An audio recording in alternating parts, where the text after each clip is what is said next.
नमस्कार, मैं हूं प्रदीप कुमार। आप देख रहे हैं पॉलिटिकल आइडिया। पॉलिटिकल आइडिया के आज के इस अंक में आप सभी दर्शकों का बहुत बहुत स्वागत है। मित्रों, आज हम बात करेंगे बिहार विधानसभा चुनाव 2025। आपको पता है 2025 के खत्म होने में 3 महीने का समय शेष है, लेकिन इन 3 महीनों के दौरान बिहार में एक नई सरकार बन जानी है 23 नवंबर तक। और ऐसा लग रहा है कि 20 नवंबर से पहले बिहार में चुनावी प्रक्रिया पूरी हो जाएगी। मतलब ठीक 2 महीने हैं जब बिहार में चुनावी प्रक्रिया पूरी हो चुकी होगी। नई सरकार बनने की तरफ बिहार आगे बढ़ चुका होगा या फिर बन गया होगा। अगर हम बिहार विधानसभा चुनाव में मुकाबले की बात करें तो वर्तमान परिदृश्य ऐसा दिख रहा है कि बिहार में आमने सामने का मुकाबला है। हाँ, ये बात तय है कि प्रशांत किशोर की पार्टी जनसुराज चुनाव को त्रिकोणीय बनाने का प्रयास करेगी। अब कितना सफल होती है ये कहना बहुत मुश्किल है, लेकिन एक बात तय है कि आमने सामने एनडीए और महागठबंधन के बीच कांटे का मुकाबला होना तय है। नंबर 1। नंबर 2 क्या है कि ये मित्रों, ये चुनाव 1997 के बाद 1995 के विधानसभा चुनाव और 1996 के लोकसभा चुनाव के बाद पहला चुनाव है जब बिहार की राजनीति में, वो भी विशेषकर विधानसभा चुनाव के दौरान भी, राष्ट्रीय राजनीतिक दल चर्चा के केंद्र में है। मैं बात कर रहा हूं कि किस प्रकार से इस बिहार विधानसभा चुनाव अभियान में अब तक जो परिस्थिति बन रही है उसमें नरेंद्र मोदी और राहुल गांधी की एंट्री के बाद क्या बदला है। यह सवाल मित्रों आज आप दर्शकों से भी है। आपसे 2 सवाल है कि क्या आपको लगता है कि बिहार में नरेंद्र मोदी और राहुल गांधी के प्रवेश के बाद इस चुनाव का नैरेटिव बदल गया है? बदला है तो क्या बदला है, प्लीज कमेंट करके बताइएगा। और दूसरा कि चूंकि चुनाव आज से, अगर मैं कहूं 6 महीना पहले तक, तो बिहार का चुनाव लग रहा था कि चुनाव लड़े जाएंगे नीतीश कुमार और तेजस्वी यादव के बीच। मुद्दे भी बिहार के होंगे, केवल तेजस्वी यादव के मुद्दे होंगे और नीतीश कुमार के मुद्दे होंगे। राहुल गांधी और नरेंद्र मोदी कोई मुद्दा नहीं बनेंगे। लेकिन अब स्पष्ट है, इसमें कहीं कोई शक नहीं है कि नरेंद्र मोदी और राहुल गांधी फ्रंट फुट पे खेल रहे हैं। नरेंद्र मोदी के पीछे खड़े दिख रहे हैं नीतीश कुमार। नरेंद्र मोदी के पीछे खड़े हैं नीतीश कुमार। नीतीश कुमार ने स्वीकार कर लिया है नरेंद्र मोदी को अपना कैप्टन। लेकिन महागठबंधन में लड़ाई जारी है। लड़ाई जारी है कि कैप्टन कौन बनेगा, तेजस्वी यादव या राहुल गांधी। राहुल गांधी ने जिस प्रकार से बिहार विधानसभा चुनाव में अपनी एंट्री मारी, तो राहुल गांधी का मुख्य मकसद यही दिखता है कि कांग्रेस पर जो दाग है बी टीम होने का बिहार में, उस दाग को कांग्रेस पार्टी मिटा सके। इसीलिए हमने देखा कि जो वोटर अधिकार यात्रा था उसमें किस तरीके से राहुल गांधी ने उस कार्यक्रम को पूरा हाईजैक किया। कांग्रेस पार्टी ने एक तरह से तेजस्वी यादव को मार्जिनलाइज किया। वहां पूरा का पूरा लाइमलाइट जो है वो राहुल गांधी पर था, प्रियंका गांधी पर था, मल्लिकार्जुन खड़गे पर था, रेवंत रेड्डी पर था, डीके शिव कुमार पर था, मतलब ये भूपेश बघेल पर था। मतलब कांग्रेस के जितने बड़े नेता थे उनके पीछे पूरा का पूरा जो है एक तरह से मीडिया का हुजूम चल रहा था। और पूरा स्टेट से लेकर नेशनल मीडिया तक में जो हाइप था वो एकदम कांग्रेस सेंट्रिक था, राहुल गांधी सेंट्रिक था। उसमें भी सबसे बड़ा अंतर यह आया क्या कि जब तेजस्वी यादव लगातार राहुल गांधी को प्रधानमंत्री बनाने की बात करते रहे, लेकिन राहुल गांधी ने कभी नहीं तेजस्वी का नाम लिया। यहां तक कि जब पत्रकारों ने पूछा तब भी उस सवाल का कोई जवाब ही नहीं दिया राहुल गांधी ने। इससे तेजस्वी यादव बैकफुट पे आ गए और उस बैकफुट से अब आंतरिक संघर्ष के तहत तेजस्वी यादव फ्रंट फुट पर आने की लड़ाई लड़ रहे हैं। ठीक 15 दिन बाद, वोटर अधिकार यात्रा के ठीक 15 दिन के बाद, समाप्ति के 15 दिन के बाद तेजस्वी यादव ने एक और यात्रा निकाल लिया, बिहार अधिकार यात्रा। और इस यात्रा में किसी को शामिल नहीं किया। न कांग्रेस वालों को, न मुकेश सहनी को, न सीपीआई-एमएल को, न सीपीआई को, न सीपीएम को, न पशुपति कुमार पारस को, न झारखंड मुक्ति मोर्चा को, किसी को भी नहीं बुलाया साथ में, अकेले तेजस्वी यादव कर रहे हैं। वहीं राहुल गांधी लगातार अपनी हिस्सेदारी की बात कर रहे हैं कि नहीं, वोटर अधिकार यात्रा ने यह साबित किया है कि कांग्रेस की ताकत बढ़ी है। वहीं एनडीए की क्या स्थिति है? एनडीए में मित्रों आपको याद होगा कि इस चुनाव से पहले तक जितने भी चुनाव हुए, जब जब नीतीश कुमार एक चुनाव केवल लड़े महागठबंधन के साथ, राष्ट्रीय जनता दल के साथ, उसको छोड़ दीजिए, इसके अलावा जितने भी चुनाव नीतीश कुमार ने लड़े, विशेषकर जब से वो मुख्यमंत्री बने तब से, कभी भी भारतीय जनता पार्टी के बड़े नेताओं के भरोसे बिहार में एनडीए का चुनाव अभियान नहीं चला। नीतीश कुमार कहा भी करते थे कि नीतीश कुमार के नाम पर, या जनता दल यूनाइटेड के सभी लोग, जितने भी बड़े नेता हैं, सब ये लगातार बीजेपी के नेताओं को ताना मारते थे कि बीजेपी के जितने भी विधायक जीत कर आए हैं वो नीतीश कुमार के नाम पर जीत कर आए हैं।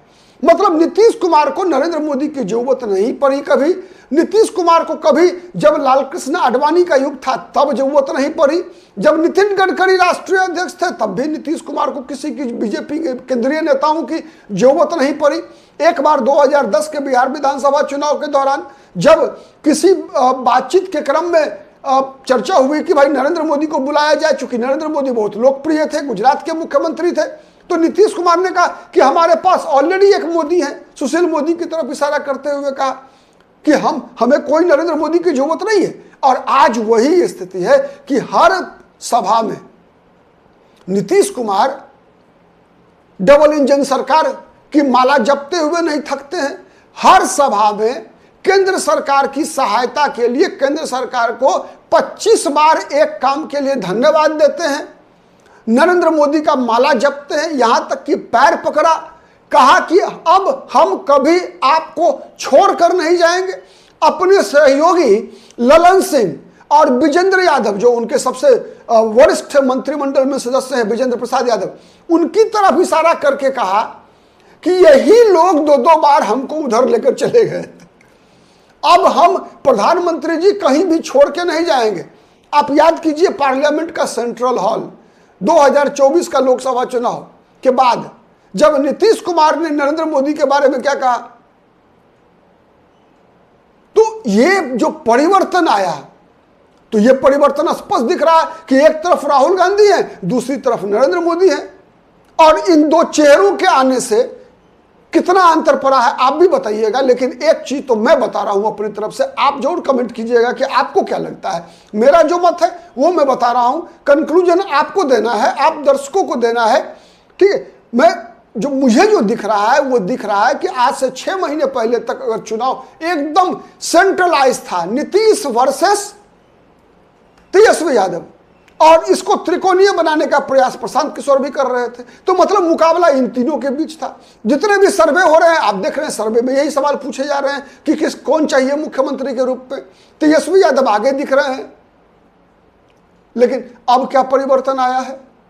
अब परिवर्तन आया है नरेंद्र मोदी और राहुल गांधी के आने के बाद कि कहीं ना कहीं राहुल गांधी और नरेंद्र मोदी के बहाने मुद्दे कुछ राज्य से हटकर, एक तो सबसे बड़ा अंतर है कि राष्ट्रीय मुद्दे भी आ गए बिहार चुनाव में। सबसे पहले राहुल गांधी लेकर आए एसआईआर का मुद्दा। एसआईआर का मुद्दा तेजस्वी यादव को सूट नहीं कर रहा। तो आपने देखा तेजस्वी यादव लगातार जब अभी बिहार अधिकार यात्रा पर निकले हैं तो एक बार भी चर्चा नहीं कर रहे हैं एसआईआर का, एक बार भी वोट चोरी की बात नहीं कर रहे हैं तेजस्वी यादव, क्योंकि उनको सूट नहीं करता।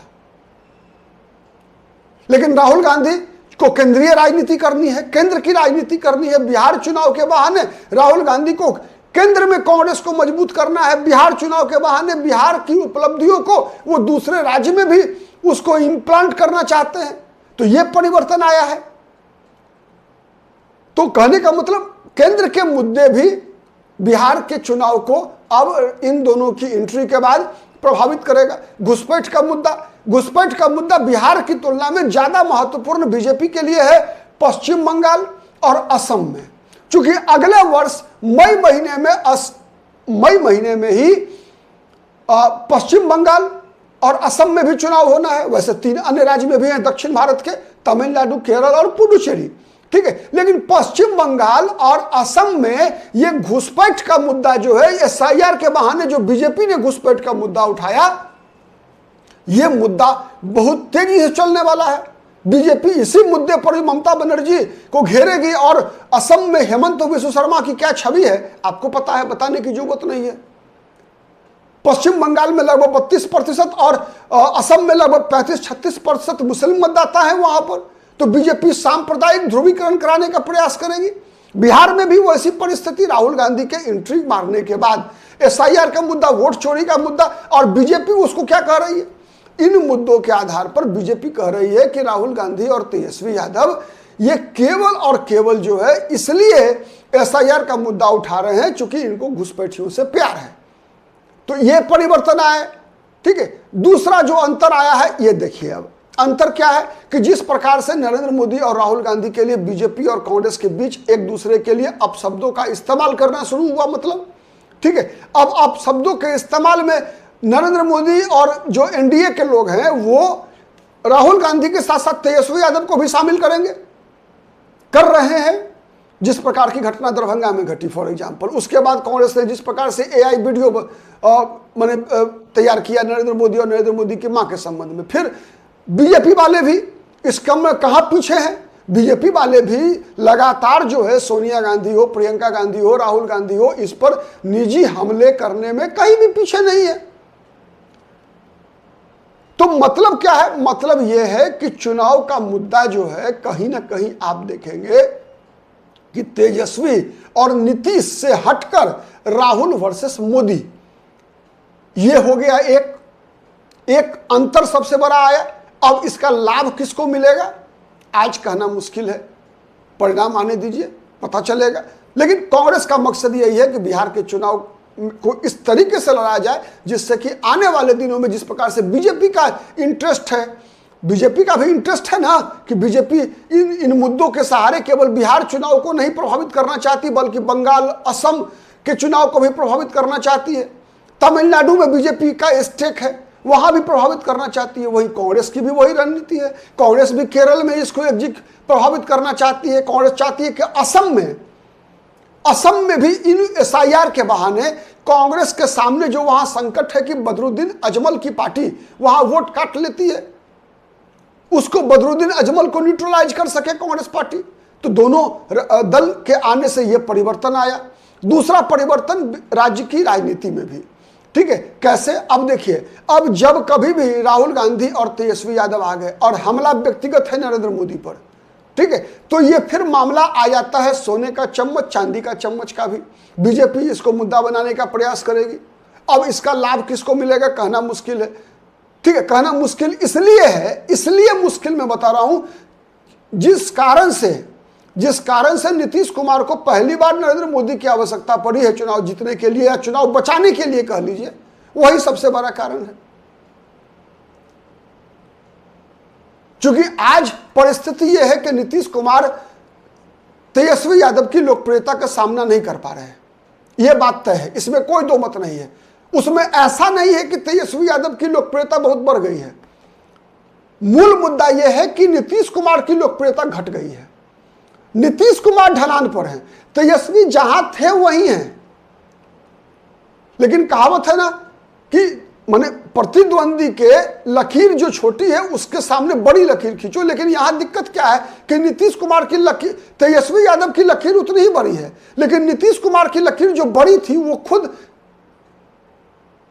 माने एकदम संकुचित होकर जो है छोटी होती जा रही है। उसमें कई कारण है। नीतीश कुमार के शासनकाल के दौरान इधर के दिनों में कानून व्यवस्था की बिगड़ी हुई स्थिति, भ्रष्टाचार के कई शिकायतें, साथ ही नीतीश कुमार की शारीरिक और मानसिक अवस्था, और उससे भी बढ़ के जितनी बार नीतीश कुमार ने पलटी मारी है उस कारण से नीतीश कुमार की क्रेडिबिलिटी खराब हो गई।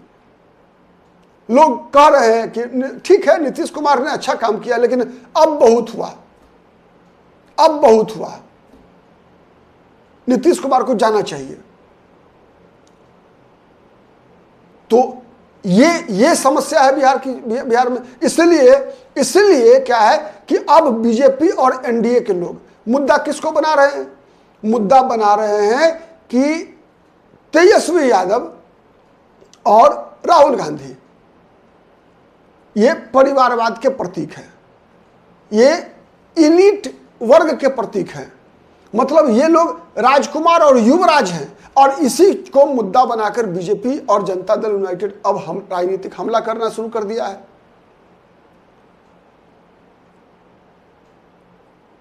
साथ ही एक और मुद्दा उभर के आया है, लेकिन उस एनडीए के उस मुद्दे को लगातार प्रशांत किशोर भोथरा कर रहे हैं, भ्रष्टाचार का। क्योंकि आपको पता है कि चाहे वो लालू यादव का परिवार हो, चाहे वो राहुल गांधी हो, नेशनल हेराल्ड केस हो, चाहे कई अन्य मुद्दे हो, इनमें करप्शन के आरोप है, मुकदमे चल रहे हैं इन लोगों पर। तो बीजेपी भ्रष्टाचार का मुद्दा बन गया ऑलरेडी। पहले केवल तेजस्वी के हाथ में जब चुनाव कमान था तो फिर हमला कमजोर होता था। आपको याद होगा कई बार बीजेपी के नेताओं ने कहा कि तेजस्वी पर हमला मत करो, लालू यादव पर हमला करो, लालू यादव को मुद्दा बनाओ। क्यों? इसलिए कि लालू यादव का माने जो लालू प्रसाद यादव और राबड़ी देवी का 15 साल का शासनकाल रहा, ठीक है, उस दौरान जितने घोटाले हुए, उसके बाद केंद्र में रेल मंत्री रहने के दौरान जो लालू प्रसाद यादव के कारनामे रहे, इस कारण से बीजेपी को लगता है कि लालू यादव को मुद्दा बनाने से चुनावी लाभ होगा। वही तेजस्वी यादव की छवि क्या बन गई? तेजस्वी यादव की छवि बन गई नौकरी देने वाले की। तेजस्वी यादव की छवि बन गई कि नहीं, पिता से थोड़ा आगे जाकर सोचता है तेजस्वी यादव, लालू यादव से आगे जाकर सोचता है। और उसका रिफ्लेक्शन क्या था? आपको याद होगा पिछला विधानसभा चुनाव, जब तेजस्वी यादव के मंच पर, तेजस्वी यादव के होर्डिंग में लालू प्रसाद यादव, राबड़ी देवी की फोटो नहीं लगा करती थी। तो ये परिवर्तन जो है अब क्या हो रहा है?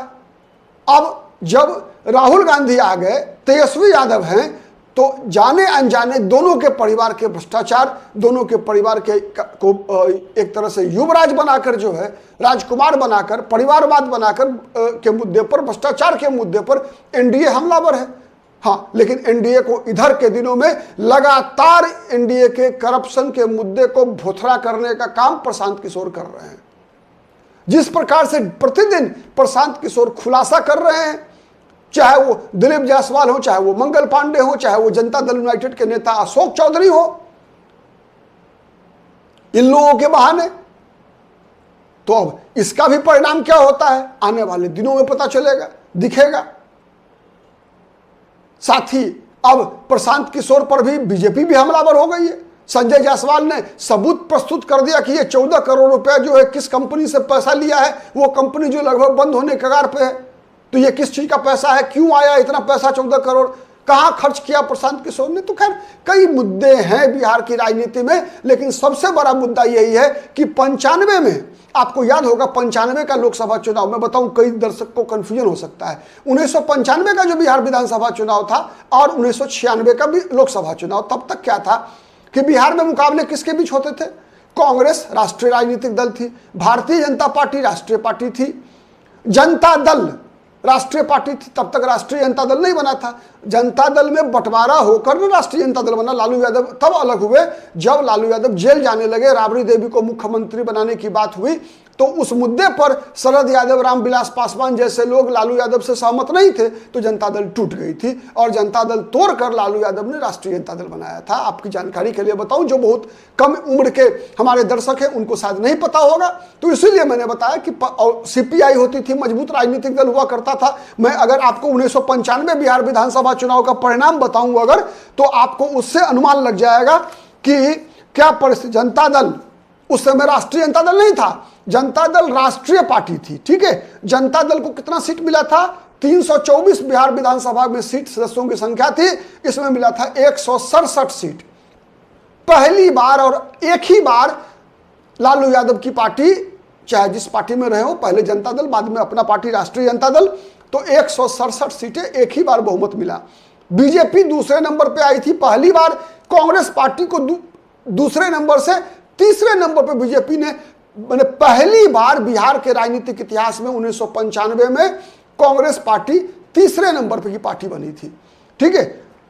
जब मात्र 29 विधानसभा क्षेत्रों में कांग्रेस पार्टी की जीत हुई थी। सीपीआई उन दिनों राष्ट्रीय राजनीतिक दल था और बिहार में उसका 26 एमएलए जीत कर आए थे, 26, ठीक है।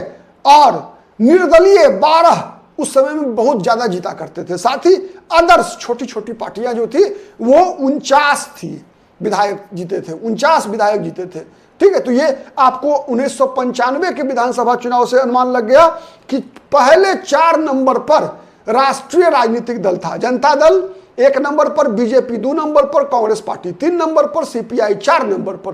तो ये पहला मौका है मित्रों 1995 के बाद जब बीजेपी और कांग्रेस पार्टी मुख्य भूमिका में दिख रही है।